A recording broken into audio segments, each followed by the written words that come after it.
Eden? Gail? Ba't nandito ka? Anong ginagawa mo dito? Nagtatrabaho. Kailangan Eden? kasi. O bakit? Pwede mo ba akong tulungan sa ginagawa ko? Alam ko, ikaw yung number 1 sa klase natin nun eh. Teka lang ha. Anong ginagawa nyo? Ikaw, kabago-bago mo dito, di ba? Ba't nakipag-ismisan ka? Sir, pasensya po. Nakita ko lang si Eden. Anong alam mo sa program? Sabi mo, di ba, hindi ka nakagraduate? Hindi po, pero hindi lang po ako nakapagtapos ng pag-aaral.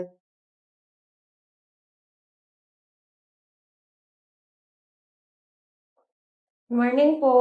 Upo ka muna, Gail. Thank you po. Pam, sino naman yung kasama mo? Si Gail pala itong bagong makakasama. Bago na naman. Sigurado ka ba maayos magtrabaho yan? Oo, maayos to. Baka tatanga-tanga na naman yan. Hindi. Magaling to. Ikaw nang bahala sa kanya, ikaw na rin magturo sa kanya. O, Gail, may iwan na kita. Kung may kailangan ka, tawagan mo lang ako. Ha? Apo. Sige po. Gail, di ba? Yes po. Alam mo naman yung pinasok mong trabaho. Opo, alam ko naman po. So, wala na akong dapat ituro sa'yo. Wala naman po. Mabuti kung nagkakaintindihan tayo. Apo. Kaya ako sa lahat inaabala ako sa trabaho ko, ha? Opo, alam ko naman yan, sir. Tsaka isang pagkakamali mo lang dito, matatanggal ka. Bakit naman po? Kaya akala ko ba nasabi sa'yo lahat ni Pam? Hindi mo ba alam na fiancé ako ng may-ari ng kumpanya na to? Talaga po ba? Ba't parang ayaw kang maniwala? Hindi naman po sa ganun, sir. Kaya ayusin mo yung trabaho mo, ha? Huwag kang tatanga-tanga. Opo, sir. Huwag po kayo mag-alala. Excuse me po. Maglilinis lang. Hi, sir. Good morning, ma'am. Eden? Gail? Ba't nandito ka? Anong ginagawa mo dito? Nagtatrabaho. Janitress ka ngayon? Oo. Anong nangyari? Dati, Dean's Lister ka. Bakit janitress ang naging trabaho mo? Kasi hindi nakakaya ng mga magulang ko na pag-aralin ako eh. Kaya, eto, pinili ko na lang magtrabaho para maka-provide ako ng pera. Tsaka pangangailangan sa pamilya ko. Ay, ganun ba? Huwag ka mag-alala. Matatapos mo rin yung pag-aaral mo balang araw. Sana. Teka lang, ha? Anong ginagawa nyo? Ikaw, kabago-bago mo dito, di ba? Ba't nakipag-ismisan ka? Sir, pasensya po. Nakita ko lang si Eden. Oh, problema ko ba yun? Ayusin mo yung trabaho mo. Opo. At ikaw, Eden, di ba janitress ka lang dito? Kasi sir, kaklase ko to dati. Kung ano ang pakialam ko, kaklase mo yan. Ang gawin mo, maglinis ka. Sige po sir, pasensya na. Umalis ka na nga. Catch up na lang tayo sa pantry mamaya. Sige. Sir Charles, sensya na po. Stormin mo na kita. Alam niyo po ba kung paano isolve itong sa programming? Malamang alam ko yan. Pero di ba sabi mo kanina, alam mo lahat? Pag bigla kang tatanong sa akin, Pasensya na po, pero naninibago lang talaga ako eh. naninibago o tanga ka lang talaga? Hindi naman po sa ganun, sir. Naninibago lang po talaga ako. Hindi ko na problema yan. Solusyonan mo mag-isa yan. Tanga.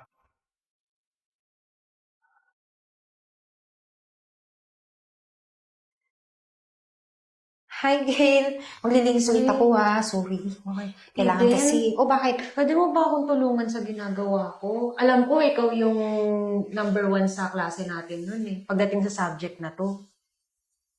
Hindi ako makakapromise na naaalala ko pa lahat nun ha. Lika. Pero upo itatry ka ko. muna. Sige. Lik, upo ka muna dito. Hindi ko talaga alam gagawin ko eh. Sige.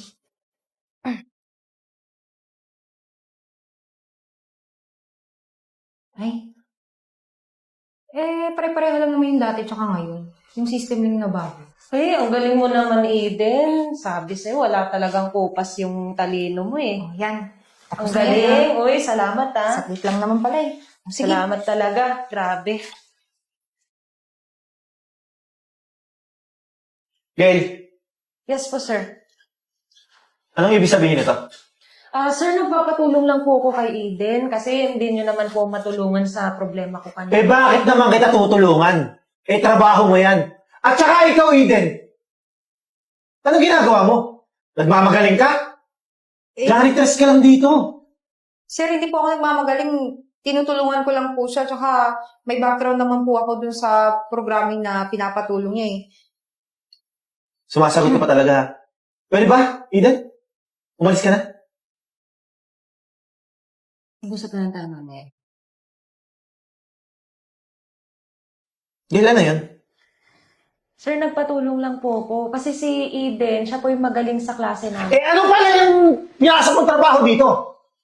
Ano lang po, nagpatulong lang po talaga. Pero alam ko yung ginagawa ko, sir. Alam mo yung ginagawa mo? Opo. So, nagawa ba ng tangang yun? Opo, nagawa niya nga po, sir. Ang bilis nga lang po niya na troubleshoot, oh. O di dapat, ikaw yung janitress at siya yung pumasok sa posisyon mo.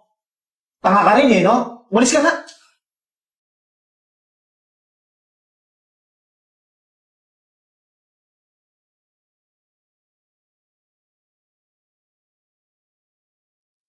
Shit.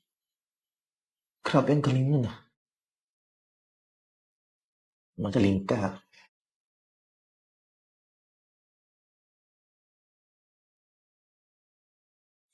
Excuse me, Eden. Bakit nandyan ka? Pasensya na po, ma'am, ha? Eh, nag-usap lang kami saglit kasi kaklase ko siya noon. Ngayon lang kami ulit nagkakita. At dyan ka pa talaga umupo, janitor ka lang. Ay, ma'am, kaibigan ko din po ito nung college. Kaya po nag-catch up lang po kami. Kahit na, janitor pa rin siya. Bawal siya makipo dyan. Di ba po may hiring po kayo para sa bagong programmer? Oo, nangangailangan pa kami ng isa. Si Eden po, ire-recommend ko siya kay madam. Ay, huwag na. Ano? Oo. Si Eden, janitor lang yan. Magaling siya, madam. Teka lang ah. Anong magaling? Sir, siya po yung tumulong sa akin kanina dun sa problema na ginagawa ko. So, gusto mo siyang ipasok? Magaling daw to eh. Magaling ba talaga yan, Gail? Opo, sir. Siya talaga yung tumulong sa akin kanina. O sige, try natin. Ako mismo kakausap kay Virgo. So, itatry natin? Oo, walang problema. O, sige. Niyayabang nito eh. Magaling daw eh. O, diba? Sabi sa'yo eh. Tingnan natin. Ali kayo. Miss Virgo, eto pala yung dalawa gusto makipag-meeting sa'yo. Ito na nga. Sinasabi ng bago mong empleyado. Ito daw si Eden magaling daw sa programming. Talaga? Yes po. Siya po yung tumulong sa akin kanina sa ginagawa ko. Ganda naman pala eh. Bakit hindi ka nag-apply bilang programmer? Eh, hindi naman po ako nakagraduate, tsaka hindi ako pasado kasi qualification ko kulang. Pwede naman natin subukan eh. Sige, pakita mo sa akin. Ito po, oh. Ano Ito to? yung gawa niya kanina.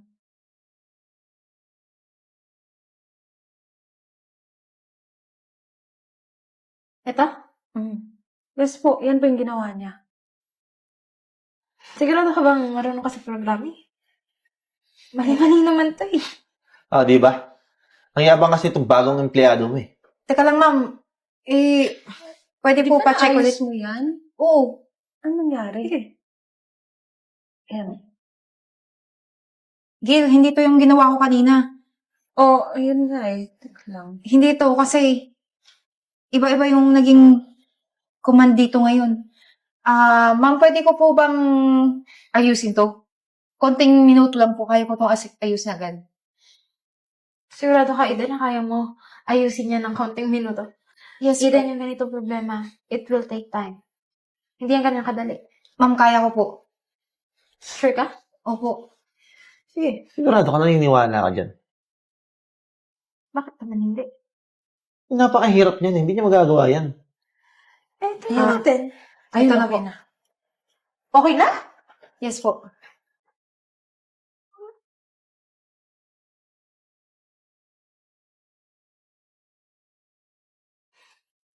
Paano mo nagawa yan?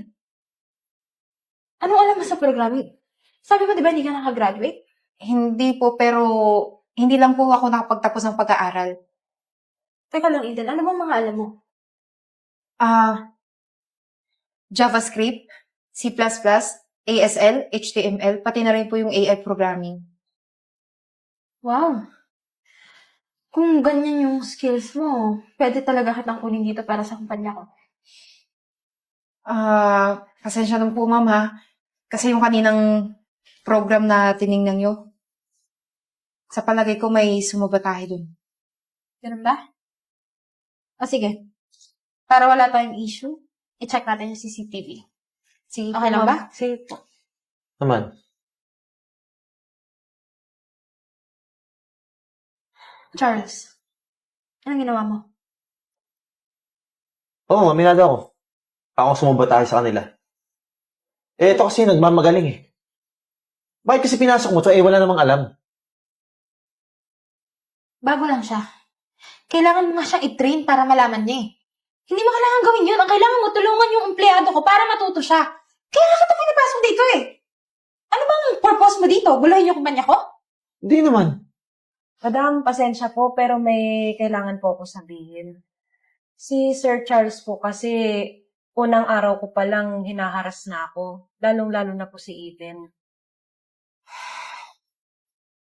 Sige, ganito na lang.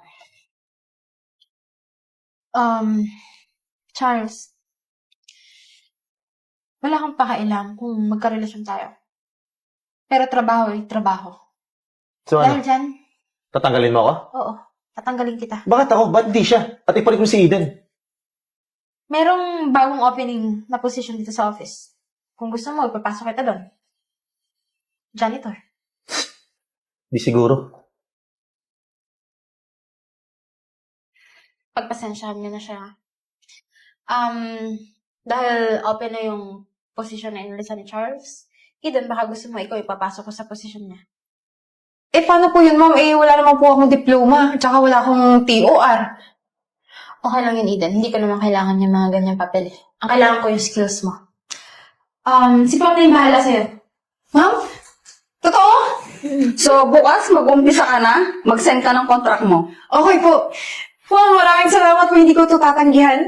Sige na, congratulations. Makabalik na kayo sa trabaho niyo. Salamat po. Daling na lang yun. Sabi sa'yo eh. Tara na.